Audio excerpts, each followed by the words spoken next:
नमस्कार दोस्तों, भारत एक्सप्रेस का कॉन्क्लेव लगातार जारी है जिसे आप लाइव देख रहे हैं और यहां पर आज अद्भुत समागम देखने को मिला। आपने राजनीति के क्षेत्र के प्रशासनिक अधिकारियों को, साथ ही साथ आध्यात्मिक दृष्टिकोण से राष्ट्रीय चेतना को जगाने वाले कई संतों को भी सुना है। और बड़े हर्ष के साथ मैं अगले मेहमान को आपसे इंट्रोड्यूस करा रहा हूं। परम आदरणीय श्री महंत नारायण गिरी जी महाराज श्री दूधेश्वर मंदिर पीठाधीश्वर हैं, अंतर्राष्ट्रीय प्रवक्ता हैं, जूना अखाड़ा के और अध्यक्ष हैं दिल्ली संत मंडल के। सकते हैं कि कितने सारे पहलुओं को आप उनसे जान समझ सकते हैं। सबसे पहले महंत जी, मैं आपका बहुत बहुत स्वागत करता हूं भारत एक्सप्रेस के इस कॉन्क्लेव में। दूसरा, मैं जानना चाहूंगा कि आपके दृष्टिगत किस तरह से आप महाकुंभ की तैयारियों को और भव्यता को इस वक्त देख रहे हैं।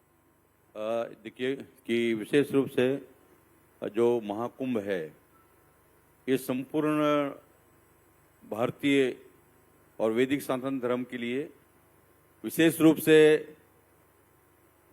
जैसे आपने बोला कि भाई महाकुंभ हम लोगों की परंपरा में, सनातन धर्म की परंपराओं में विशेष रूप से कुंभ जो है एक हम लोग पूजा करते हैं, चाहे कोई विवाह हो या शादी हो, घड़ा को स्थापित के रूप में करते हैं और विशेष रूप से उसमें कलश को जो है हमेशा से रखते हैं कि 4 स्थानों पर, जैसे कुंभ का विशेष महत्व है, 4 स्थानों पर कुंभ होता है। तो ये कुंभ का जो प्रयागराज का कुंभ है ये महाकुंभ के रूप में 12 वर्ष जो है पूर्ण होने के अवसर पर, और ये बहुत ही अच्छे अवसर है कि भारत एक्सप्रेस ने जो है विशेष रूप से ये मंथन का कार्यक्रम रखा। आप सभी को बधाई के पात्र है। यहाँ पर हम लोग जो है हमारा श्रीपंच दशनाम जूना अखाड़े का करीब 16 अक्टूबर से ही प्रवेश हो गया। तो हम लोग लगातार यहाँ पर 4 महीना के आसपास में वास करते हैं अखाड़े का। तो पूरा रूप से जो हमारे योगी जी है, मोदी जी ने भी 13 दिसंबर को इधर आए और उसके बाद में उन्होंने भूमि पूजन वगैरह किया। हमारे साधु संत महात्मा इतना करीब 10,000 महात्मा निरंतर यहाँ निवास रख रहे। तो बहुत अच्छी व्यवस्थाओं को लेकर सरकार का पूरा अच्छा सुंदर व्यवस्था है। सभी जो व्यवस्था उनका तरफ से भी बहुत सुंदर व्यवस्था हुआ है योगी जी की तरफ से। विशेष रूप से अभी योगी जी जो है, जैसे कल भी सब अखाड़ों में आएंगे और आके सभी लोगों को जो है उन्होंने एक मिलके उनको भाई कोई भी और भी समस्या है तो उसका तो कोई भी समाधान करने के लिए विशेष रूप से। तो मैं एक दृष्टि से देखता हूँ कि एक जो व्यवस्था की दृष्टि से, जैसा आपने पूछा, ये बहुत सुंदर व्यवस्था है। और मैं भी 12-13 कुंभ जो है यहाँ पर मैं कर चुका हूँ बहुत समय से जी। 12-13 कुंभ से मेरा करीब अभी जो 66 मतलब जो है 67 साल के आसपास मेरा उम्र हो गया। मैं 9 साल का अवस्था से ही हमेशा 77 का कुंभ भी देखा मैं और बहुत सारे कुंभ देखे मैं। तो सबसे अच्छा जो अनुभव है मेरा इसमें कि ये जो श्रेष्ठ जो कुंभ है इसकी जो व्यवस्था है वो बहुत ही सुंदर व्यवस्था है और सारी जो व्यवस्थाओं को लेकर जो है एक बहुत अच्छा मोदी जी का भी और विशेष रूप से योगी जी का भी इसमें पूरा विश्लेषण निरीक्षण है कि भाई कोई भी व्यक्ति को किसी प्रकार का भी कष्ट न हो, उसको सब प्रकार का सुविधा मिले। तो ये मैं कहता हूँ कि व्यवस्था की दृष्टि से सबसे उत्तम प्रकार का कुंभ है ये। जी, मैं आपके विषय में भी जानना चाहूंगा। मूल रूप से 9 वर्ष की अवस्था में कहाँ से आप आए थे, कैसे आपका परिवार से अलग होना और संत के तौर पर यहाँ समाज में सेवा देना शुरू हुआ? मैं एक क्या कि मेरा जन्म राजस्थान, मतलब एक तरह से राजस्थान में बाड़मेर से, मतलब जो है आपका गांव तिलवाड़ा गांव के जन्म हमारा। तो वहाँ 7-8 साल का अवस्था के अंदर में ही हम जो है वहाँ से निकल गए और गाजियाबाद में हमारे गुरुजी थे। उससे पहले मैं हिमालय में जो अपना तपोवन है, जो आपका एक जो गंगोत्री से ऊपर तपोवन है, वहाँ एक लाल बिहारी दास जी महाराज भी रहते थे। वहाँ पर कुछ समय में एक मोहन बाबा भी थे। वहाँ कुछ वर्ष तक जो है मैं करीब 16-17 साल का 4-5 साल तो हिमालय में भी मैं निवास में किया, गंगोत्री वगैरह में। उसके बाद में हमारे श्रीमंत गौरीगिरी जी महाराज थे, उनसे मैं जो है संन्यास जो है दीक्षा जो है अपना शुक्रताल में जो है मैं सन 77 में जो है संन्यास दीक्षा लिया। और उसके बाद में निरंतर में जूना अखाड़े का कई पदों पर थानापति है। ये अखाड़े का बहुत अमरनाथ का जो आपका ये जो है 80 से लेकर 84 तक 4 साल तक मैं अमरनाथ का पुजारी भी रहा। और अब मैं करीब 40 वर्ष के आसपास हो गया मैं दूधेश्वर मंदिर गाजियाबाद का जो है जो महंत हूँ। और जूना अखाड़ा का इस टाइम वर्तमान में मैं जो प्रवक्ता भी हूँ और बहुत सी जूना अखाड़ा कई पदों पर भी मैं रह चुका हूँ जी। जूना अखाड़ा इस बार विशेष है। जूना अखाड़ा के लिए ये वाला महाकुंभ सबसे पहले स्नान होगा। इसको थोड़ा सा समझाएं आप। अलग अलग जगहों पर हम देखते हैं अलग अलग अखाड़ों को प्राथमिकता दी जाती है। इस बार मेरी जो जानकारी है जूना अखाड़ा को प्राथमिकता दी जाएगी, और ये कितना महत्व का है और जूना अखाड़ा की अपनी तैयारियां किस तरह की हैं? देखिए, हमारा अखाड़ा जो है पूरा भारत का जो है विशेष रूप से सबसे बड़ा अखाड़ा है। जूना मतलब बहुत प्राचीन अखाड़ा भी है, प्राचीन है। और हमारे भगवान दत्तात्रेय जो है वो हमारे इष्ट देव के रूप में है। भगवान दत्तात्रेय जो है उनका जो ब्रह्मा विष्णु महेश का स्वरूप के रूप में है।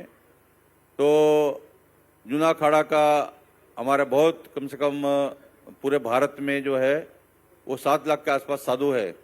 यहाँ भी कुंभ मेले में भी 50,000 के आसपास संत आएंगे, पूरा देश में भी और नेपाल वगैरह में भी, बहुत से देशों में भी। तो हमारा रजिस्ट्रेशन भी अंतर्राष्ट्रीय जूना अखाड़ा के नाम से।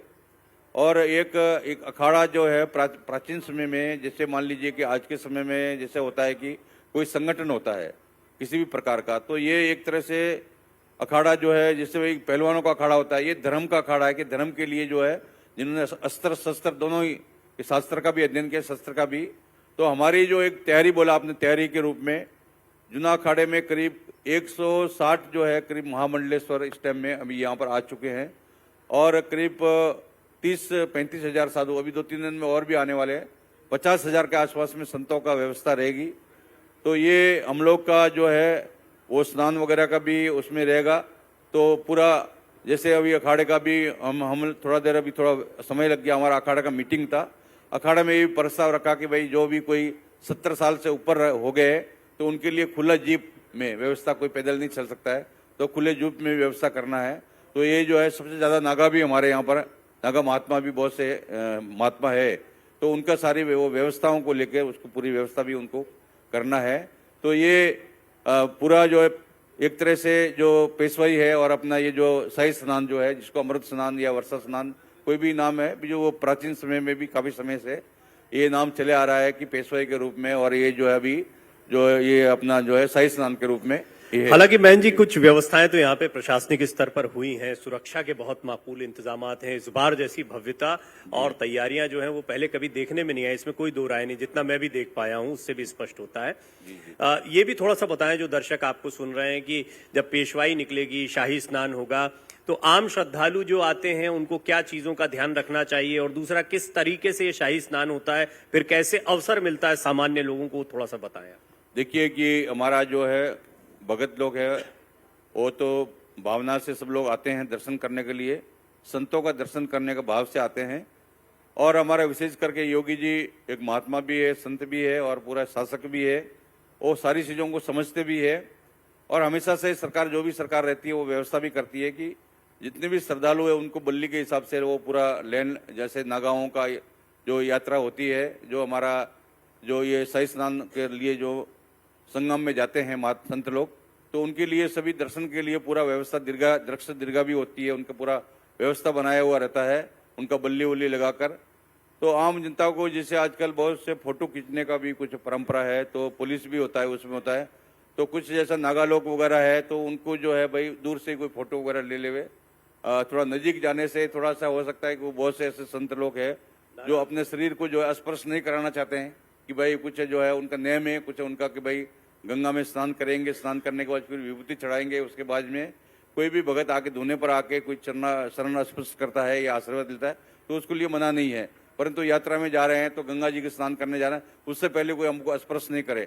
तो उस समय में क्या है कि जितने भी अपने भगत है जो भावना से लोग आते हैं, उनको जो आपको दर्शक दीर्घा बनाया हुआ है जहाँ पर लोगों की व्यवस्था किया है, उसमें ही बहुत से लोग उत्साही में जो है कोई अपना बल्ली को टॉप के भी आ जाते हैं, बल्ली को कूद कर भी आ जाते हैं, तो वो अव्यवस्था हो जाती है। तो उसमें अनुशासन के साथ में, और हमारे भी ऐसे पूरा अखाड़े में हर हम लोग का अलग अलग मड़ियों में जैसा होता है कि भाई हर 20-20 महात्माओं को ड्यूटी लगाते हैं। कोई भी ऐसा कोई विदेशी है, कोई बाहर का कोई कैमरामैन है, कोई फोटो वोटो खींचता है तो उसको खींचने दिया जाए, कोई उसको आपत्ति नहीं है। जो परंतु कुछ ऐसा होता है जो विकृत रूप से दिखाना चाहते हैं, कुछ लोग ऐसे होते हैं, तो उसका जो है उसका भी जो संस्कृति का कुछ हमारा भारत का मान मर्यादा का कुछ उसका उल्लंघन भी नहीं होना चाहिए। इस दृष्टि से सारी व्यवस्थाओं को जो बनाकर हम लोग अखाड़े का भी हमको पूरा प्रयास करते हैं और पूरा जो है उत्तर प्रदेश सरकार और जो यहाँ का पुलिस वगैरह भी लगा हुआ है, जितने भी हमारा जो प्रशासनिक अधिकारी लगे हुए हैं, उनका भी समय समय भी ट्रेनिंग हो रहा है कि रोज ही वो लोग ट्रेनिंग, एक दूसरे दिन ट्रेनिंग करते हैं कि साधुओं के साथ कैसा व्यवहार करना है, क्या करना है। तो निश्चित रूप से ये मेला बहुत ही भव्य दिव्य होगा, ऐसा मुझे विश्वास है जी। मैं बहन जी आपका बहुत बहुत साधुवाद धन्यवाद करता हूं। बहुत सुंदर जानकारियां आपसे मिली हैं। कॉन्क्लेव लगातार जारी रहेगा और मेले के दौरान अवश्य आपके दर्शन करने आऊंगा। मैं हूं प्रयाग में, तो मैं आपसे जरूर मिलने आऊंगा। बहुत बहुत धन्यवाद इस चर्चा के लिए। मैं भारत एक्सप्रेस के जो आपने एक स्लोगन लिखा हुआ है कि सत्य, साहस और समर्पण, तो ये जो है महाकुंभ के मातों पर मंथन पर ये बहुत अच्छा कार्यक्रम चलाया। भारत एक्सप्रेस के सभी दर्शकों को और जितने भी आपके ये जितने भी इसको संचालन करने वाले हैं, जो उपेंद्र राय जी वगैरह है, सभी लोगों को मेरा बहुत बहुत शुभकामना, आशीर्वाद। और बहुत ही अच्छा जो आपने ये कार्य जो है किया, और जब से आपका चैनल आया तो बहुत अच्छे, बहुत अच्छी दृष्टि से और बहुत अच्छे लोग जो बहुत जल्दी से प्रभावशाली हो गया और बहुत लोग अच्छे से तरीके से इसको जो बहुत बहुत धन्यवाद। आपका ये प्रोत्साहन हमारे लिए बहुत महत्व का है। मैं अपने सहयोगी पवन सेंगर जी को यहाँ आमंत्रित करना चाहूंगा। वो आपको स्मृति चिन्ह प्रदान करके आपका सम्मान करेंगे। और बहुत ही आपने महत्वपूर्ण जानकारियां दी, और आपसे ज्यादा कौन दे सकता था जिसने इतने कुंभ खुद देख रखे हैं। तो आज भारत एक्सप्रेस के इस कॉन्क्लेव के दौरान हमने देखा किस तरीके से तमाम हस्तियां हमारे साथ जुड़ी, चाहे वो राजनीति के क्षेत्र की हों, दोनों उप मुख्यमंत्री यहाँ पर आए, राजभर जी यहाँ पर आए, और तमाम प्रशासनिक अधिकारी भी हमारे बीच में आए।